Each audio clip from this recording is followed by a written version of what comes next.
Ma'am Stalin சாரோட ராசி வச்சு ப்ரிடிக்ட் பண்ணி ஒண்ணு சொன்னீங்க. அதே மாதிரி ட்ரம்போட ராசி வச்சு ஏதாவது சொல்ல முடியுமா? அவர் சும்மாவே இருக்க மாட்டேங்கிறாரு. வார் நடத்திக்கிட்டே இருக்காரு. அவருன்னு இல்லைங்க. அது நெறைய விஷயங்கள் வந்து அடி வாங்கிட்டே தான் இருக்கு. அங்க அமெரிக்காவால் இந்தியர்களுக்கு வந்து ஆரம்பத்திலே வந்து விசா பிரச்சனை. பெரிய ப்ராப்ளம்ல மாட்டுனாங்க. எங்க அம்மா, அப்பா உடம்பு சரியில்ல. அம்மா, அப்பா இறந்துட்டாங்க. பட் வந்துட்டா போக முடியாது.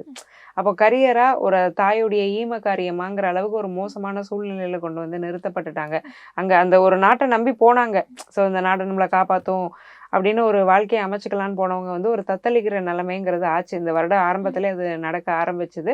இப்போ ஈரான், இஸ்ரேல் வாளுங்கிறது நடந்துட்டு இருக்கு. ஏற்கனவே ராகு வந்து கும்பத்துல இருக்கிறாரு. ஸோ ராகு அப்படிங்கிறவர் அரபு நாட்டை குறிக்கக்கூடிய கிரகம். ஸோ முஸ்லீம் பீப்புள் அந்த உருது மொழி பேசக்கூடிய நபர்களை வந்து குறிக்கக்கூடிய கிரகம் யாருன்னா ராகு. அவங்க கொஞ்சம் இப்போ பாதிக்கப்பட்டிருக்காங்க. ஸோ ஏன்னா அவங்களுடைய ஒரு பெரிய தலைவர் அவர். ஸோ அவருடைய அந்த இழப்புங்கிறது ஈரான் மக்களால் தாங்கிக்க முடியாத ஒரு விஷயம். நிறைய இடங்கள்ல போர் நடந்து நிறைய அப்பாவி மக்கள், குழந்தைகள் ஸ்கூல்லலாம் கூட அட்டாக் பண்ணாங்க இல்லையா? ஸோ ரொம்ப ஒரு கொடூரமான ஒரு இடத்த வந்து இந்த ஈரான் சந்திச்சது வந்து மனசுக்கு வந்து ரொம்ப வருத்தமான ஒரு விஷயம். இந்த போர் அப்படிங்கிறது எப்போ முடிவுக்கு வரும்? சமநிலைக்கு எப்போ வரும்னு கேட்டிங்கன்னா, குரு பயிற்சிக்கு அப்புறம் கண்டிப்பாக சமநிலைக்கு வரும். ஜூன் 2ஆம் தேதிக்கு மேலே இந்த உயிர் சேதம், பொருள் சேதம்ங்கிறது குறைஞ்சு நாடு வந்து பழைய நிலைக்கு கொஞ்சம் கொஞ்சமாக திரும்ப ஆரம்பிக்கும்.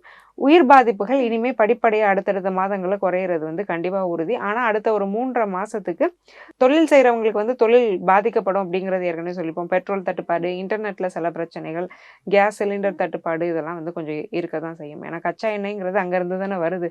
ஸோ அதே வரலைன்னா நம்ம ஒன்றுமே பண்ண முடியாது. நம்ம சிலிண்டர்லேருந்து பெட்ரோல், டீசலு, ரோடு போடுற தார் வர அதை டிபெண்ட் பண்ணி தான் இருக்கும். ஸோ அப்போ இந்திய பொருளாதாரத்தில் சில சரிவுகள் வர்றதுக்கான வாய்ப்புமே இருக்கு.